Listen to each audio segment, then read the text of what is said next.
नमस्कार मित्रों, आप सभी का स्वागत है साहित्य के इस मंच पर, जहां हम आज देखेंगे दलित आत्मकथाओं के बारे में। इससे पहले आत्मकथा के 3 भाग हम लेकर आ चुके हैं, जिसमें से 2 भागों में सामान्य आत्मकथाएं हैं जो और तीसरे भाग में है महिला आत्मकथा, और ये चौथा भाग हम लेकर आए हैं जिसमें हम दलित आत्मकथाओं के बारे में देखेंगे। इन सभी आत्मकथाओं से लेकर हर परीक्षा में 2-4 प्रश्न तो ज़रूर ही बनते हैं, और यूजीसी नेट में तो विशेष तौर से मिलान वाले प्रश्न बनाने के लिए दिए जाते हैं, जिसमें से आत्मकथा देकर और उनके लेखकों को उनके साथ मिलान करने के लिए प्रश्न बनाए जाते हैं, और हर परीक्षा में 2-4 प्रश्न तो ज़रूर से ज़रूर आ जाते हैं। ये समान रूप से सभी परीक्षाओं के लिए उपयोगी है। नेट के साथ साथ ही टीजीटी, पीजीटी और अन्य राज्यों की जो हिंदी से परीक्षाएं होंगी, उन सभी के लिए समान रूप से महत्वपूर्ण है यह भाग। तो आप हमारे चैनल को ज़रूर सब्सक्राइब कर लें, मित्रों में शेयर कर दें और पढ़ते रहिए। देखते हैं दलित आत्मकथाओं के बारे में। प्रथम दलित आत्मकथा, पहली आत्मकथा कौन सी है देखते हैं। अपने अपने पिंजरे, यहाँ अपनी अपनी हो गया, अपने अपने पिंजरे होना चाहिए। अपने अपने पिंजरे, अपने अपने पिंजरे 1995 में इसका पहला भाग आया है, और दूसरा भाग आया है 2000 ईस्वी में। यह 2 बार लिख गया है। इसके लेखक है मोहनदास नैमिषारण्य जी। अगली आत्मकथा है ओम प्रकाश वाल्मीकि जी की जूठन आत्मकथा। बहुत ही अच्छी आत्मकथा है यह भी 2 भागों में प्रकाशित हुई है। पहला भाग आया है 1997 ईस्वी में, और दूसरा भाग आया है 2013 ईस्वी में। यदि आप दलितों की व्यथा कथा को सुनना चाहते हैं तो ओम प्रकाश वाल्मीकि जी की आत्मकथा जूठन ज़रूर से ज़रूर पढ़ें, और ये कई पाठ्यक्रमों में लगी भी है।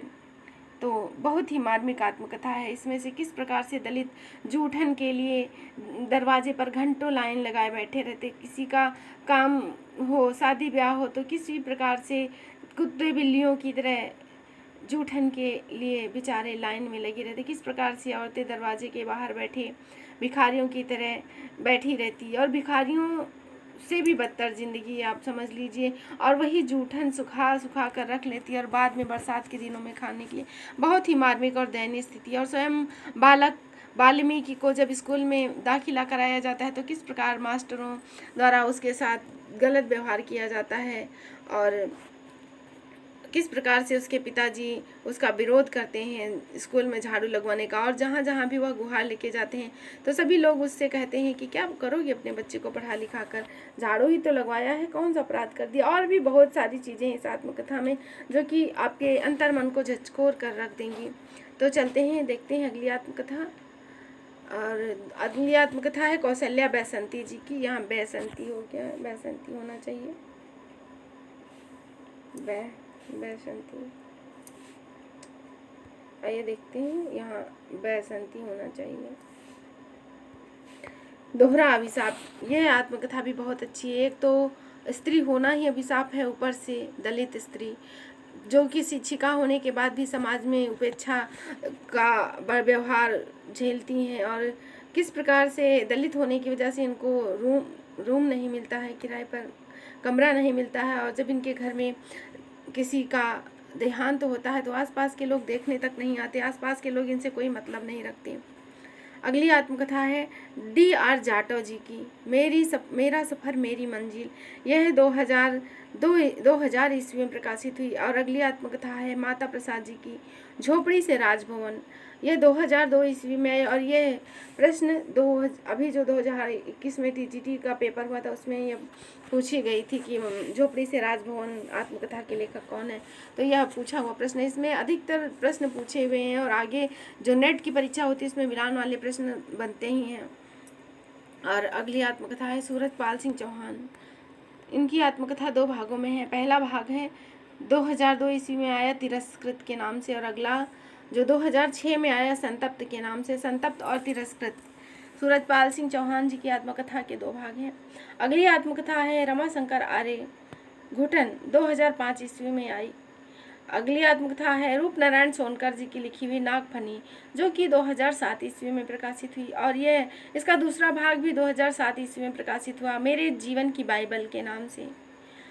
अगली आत्मकथा शिवराज सिंह बेचैन जी की है। ये भी बहुत मार्मिक आत्मकथा है, बेवक्त गुजर गया माली। यह भाग 2006 में आया, और उसके बाद इसका दूसरा भाग मेरा जीवन मेरे कंधों पर 2009 में आया, 2009 ईस्वी में आया, और बहुत ही अच्छी आत्मकथा शिवराज सिंह बेचैन की। इनकी आत्मकथा के 2 भाग, बेवक्त गुजर गया माली 2006 और मेरा जीवन मेरे कंधों पर 2009 ईस्वी में। और अगली आत्मकथा है डॉक्टर धर्मवीर। डॉक्टर धर्मवीर ये दलित लेखक हैं और एक डॉक्टर धर्मवीर भारती हुए हैं, वो दूसरे हैं जो कि प्रगतिवाद के बाद के लेखक हैं। ये है डॉक्टर धर्मवीर। ये है इनकी आत्मकथा मेरी पत्नी और भेड़िया के नाम से। ये 2 भागों में इन्होंने अपनी आत्मकथा लिखी। पहली आत्मकथा है मेरी पत्नी और भेड़िया, 2009 ईस्वी में प्रकाशित थी, जिसमें से इन्होंने किस प्रकार से जाल कर्म में लिप्त अपनी पत्नी से तलाक लेने का प्रयास किया और किस प्रकार से समाज के द्वारा इनको विरोध का सामना करना पड़ा। और अगली आत्मकथा का दूसरा भाग है इनका खसम खुशी क्यों हुए, जो 2013 ईस्वी में आया। इसके बाद आते हैं डॉक्टर तुलसीराम। ये भी दलित साहित्य के बहुत अच्छे लेखक हैं और मुर्दहिया 2010 ईस्वी में प्रकाशित हुई आपकी आत्मकथा, जो कि 2 भागों में है। पहला भाग है मुर्दहिया के नाम से, 2010 ईस्वी में आया। ये यूजीसी नेट के पाठ्यक्रम में लगी हुई आत्मकथा है। और दूसरा भाग है मणिकर्णिका। मणिकर्णिका 2013 ईस्वी में प्रकाशित हुई। मुर्दहिया में इन्होंने अपने बचपन से लेकर जो ये कॉलेज आजमगढ़ भाग कर गए हुए थे पढ़ाई के लिए, उसी समय का वर्णन है। और दूसरे भाग में आगे की ज़िंदगी का वर्णन है। और मुर्दहिया में किस प्रकार से इनके गांव के बाहर जो मुर्दहिया कब्रगाह जहाँ जानवर मरे हुए डाले जाते थे, उसके बाद जो चमारों की बस्ती है उसका वर्णन किया है। किस प्रकार से अपने बचपन के अभाव का वर्णन किया है और किस प्रकार से आप एक आँख से, जब आपके यहाँ चेचक का प्रकोप होता है तो एक आँख से काने हो जाते हैं, और किस प्रकार आपको चमर किट और कनवा के नाम से संबोधित किया जाता है, इन सभी व्यथाओं का वर्णन किया है। और आपको पढ़ने में बहुत तेज थे तो आपके मास्टर कहते थे ई चमरा हमरे गांव का नाम रोशन करी, स्कूल का नाम रोशन करी, इस तरह की बातें करते थे। और बाद में आपको उच्च शिक्षा के लिए घर छोड़कर भागना ही पड़ा। आपकी बहुत ही अच्छी आत्मकथा और बहुत ही मार्मिक आत्मकथा है। अगली आत्मकथा है सुशीला टॉक भोरे जी की, शिकंजे का दर्द के नाम से, 2011 ईस्वी में इनकी आत्मकथा लिखी गई। अगली आत्मकथा है कौशल पवार जी, बवंडरों के बीच, 2021 में ही प्रकाशित हुई है। और अन्य कुछ दलित आत्मकथाएं मराठी भाषा में हैं, काफ़ी लोकप्रिय हुई हैं। और ये बता दें कि दलित जो साहित्य है, लेखन शुरू हुआ वो मराठी भाषा से ही सर्वप्रथम दलित आत्मकथा शुरू हुआ। दलित आत्मकथा आंदोलन या फिर दलित साहित्य आंदोलन आप मानिए तो शुरुआत उसकी मराठी साहित्य से ही हुई है। बाबा साहब भीमराव अम्बेडकर के प्रयास से शुरुआत वहाँ से हुई। उसके बाद धीरे धीरे सभी लेखक और जो कवि रहे हैं, स्त्रियाँ, महिला लेखक रही हैं, सभी सक्रिय हुए। पर देखते हैं मराठी में लोकप्रिय कुछ दलित आत्मकथाएं। दया पवार जी की आत्मकथा अछूत।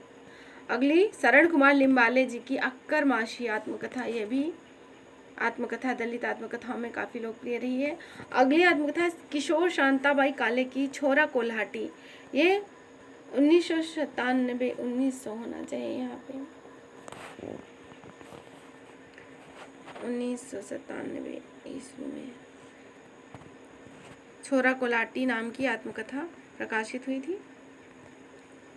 तो इस तरह हमने देख लिया परीक्षा में आने वाली बहुत ही महत्वपूर्ण दलित आत्मकथाएं। और धीरे धीरे दलित साहित्य का विस्तार हो रहा है, पर आत्मकथाओं के क्षेत्र में बहुत अधिक विस्तार नहीं हुआ। पर जो नए लेखक तैयार हो रहे हैं वो सब दलित आत्मकथाओं के ऊपर प्रकाश डाल रहे हैं। तो अभी हमने इतनी ही आत्मकथाओं का चयन करके लिखा हुआ है। इन्हीं से दलित आत्मकथा में प्रश्न बन जाते हैं और कई आत्मकथाएं तो पूछी जा चुकी हैं, जिसमें से ओम प्रकाश जी की आत्मकथा जूठन और ये तुलसीराम जी की आत्मकथा, कहाँ गई तुलसीराम जी की आत्मकथा, मुर्दहिया, मणिकर्णिका, ये सब बहुत पूछी गई हैं। और ये तो हमने भी बताया ही आपको कि माता प्रसाद जी की झोपड़ी से राजभवन, ये 2021 की टीजीटी की परीक्षा में पूछा हुआ प्रश्न है। तो ये सब बहुत ही महत्वपूर्ण आत्मकथाएं हैं और ज़्यादा विस्तृत भी नहीं है, तो इनको आप कम समय में अधिक से अधिक पढ़ने की कोशिश करिए। और 1-2 प्रश्न तो अवश्य ही बनते हैं और अपने 1-2 प्रश्न को सुरक्षित करिए। एक ही प्रश्न से आप मेरिट में आ सकते हैं और एक प्रश्न से ही आप मेरिट से बाहर भी हो सकते हैं। तो आप अवश्य ही इनको पढ़ें, चैनल को सब्सक्राइब करें, मित्रों में शेयर करें और पढ़ते रहें, अध्ययन करते रहें। पुनः हम आपके समक्ष उपस्थित होंगे कोई महत्वपूर्ण टॉपिक लेकर। तब तक के लिए आप अध्ययन करते रहें। जय हिंद, जय हिंदी। और हाँ, एक कमेंट आप अवश्य करें, कमेंट के माध्यम से आप अपने विचार हम तक पहुंचाएं। तो फिर मिलेंगे, तब तक के लिए धन्यवाद। जय हिंद। जय हिंद।